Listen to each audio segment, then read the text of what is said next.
நாடு முழுவதும் விநாயகர் சதுர்த்தி விழா கோலாகலமாக கொண்டாடப்பட்டு வரும் நிலையில் காரைக்குடி அருகே பிரசித்தி பெற்ற பிள்ளையார்பட்டியில் கற்பக விநாயகர் தேரோட்டம் விமரிசையாக நடைபெற்றது.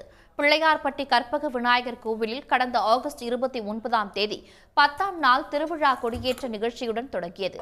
திருவிழாவின் 9ஆம் நாளான நேற்று கற்பக விநாயகர் பெரிய தேரிலும் சண்டிகேஸ்வரர் சிறிய தேரிலும் எழுந்தருளினர்.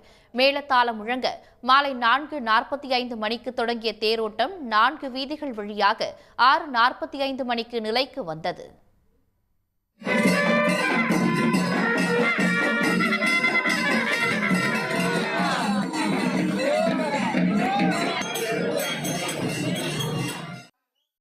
சதுர்த்தியை ஒட்டி குடவரையில் புடைப்பு சிற்பமாக பக்தர்களுக்கு காட்சியளிக்கும் வளங்குறி விநாயகரான கற்பக விநாயகர் சந்தன காப்பு அலங்காரத்தில் காட்சியளித்தார்.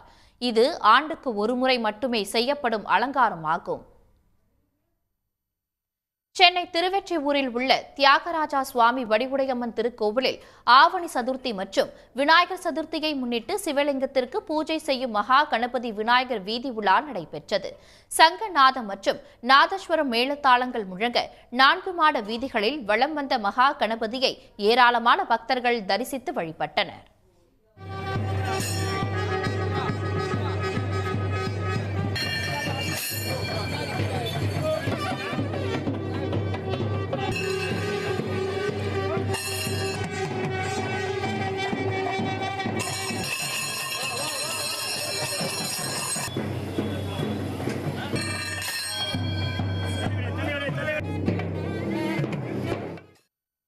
திண்டுக்கல் கோபால சமுத்திர கரையில் உள்ள நன்மை தரும் 108 விநாயகர் திருக்கோயிலில் விநாயகருக்கு 16 வகையான அபிஷேகத்துடன் சிறப்பு அலங்காரம் செய்யப்பட்டது.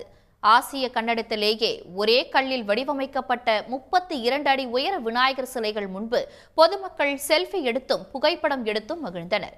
விநாயகர் சதுர்த்தியை ஒட்டி 50க்கும் மேற்பட்ட பெண்கள் பங்கேற்ற வள்ளி கும்மியாட்டம் வெகு விமரிசையாக நடைபெற்றது.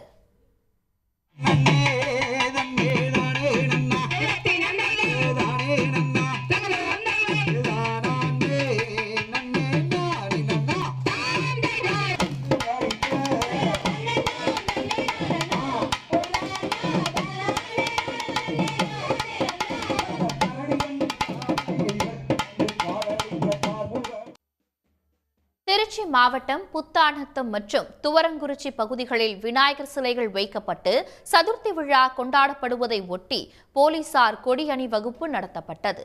திருச்சி மாவட்ட காவல் கண்காணிப்பாளர் வருண்குமார் தலைமையில் நடைபெற்ற கொடி அணிவகுப்பில் 100கணக்கான போலீசார் கலந்து கொண்டனர். துவரங்குறிச்சி கடைவீதி பகுதியில் தொடங்கி முக்கிய வீதிகள் வழியாக கொடி அணிவகுப்பு நடைபெற்றது. உடனுக்குடன் செய்திகளை தெரிந்து கொள்ள சன் நியூஸ் பெல் ஐகானை கிளிக் பண்ணுங்க.